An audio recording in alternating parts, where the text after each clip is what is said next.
The Women's Tennis Association is suspending its tournaments in China over concerns about the safety of tennis star Peng Shuai. She is the Grand Slam doubles champion who accused China's former vice premier of sexual assault. She disappeared for almost 3 weeks, then reappeared in public life again without any explanation. National correspondent Paul Gerke is joining us live right now in New York. Paul, this is something that no other sports body has ever done before, perhaps because no other sports body has faced a situation like this. But the WTA is certainly sending a very strong message here.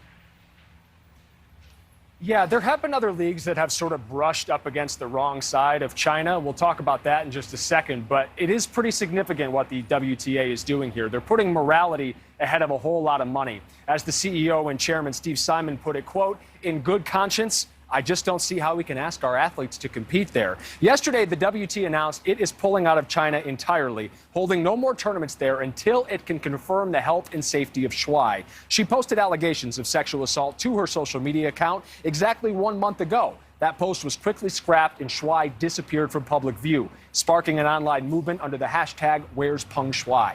2 weeks later, she resurfaced in a video conference to the surprise of some, saying she's okay and was not being mistreated. But Simon and the WTA are not satisfied, concerned China is not taking this seriously and that Peng's statements have been coerced. After several unsuccessful attempts to contact Shuai personally, Simon hinted earlier this week on tennis.com that the WTA just might take action.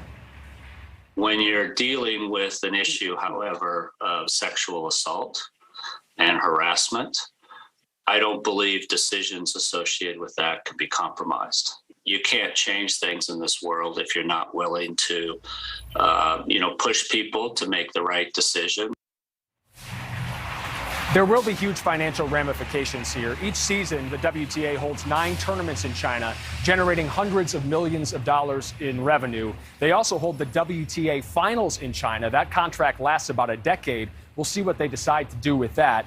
Now, you did mention off the top, Adrian, that there haven't been very many American sports leagues that have run afoul of the Chinese government. The most recent example was back in 2019 when the NBA had some tensions with China after a team executive sent a tweet out pro-democracy in Hong Kong. The NBA ended up apologizing, but the backlash from that, China stopped showing NBA games for a year just because of some team staffer's tweet. They take this stuff very seriously. Well, right now, the WTA is taking it seriously. Paul, thank you. More news to come right after this.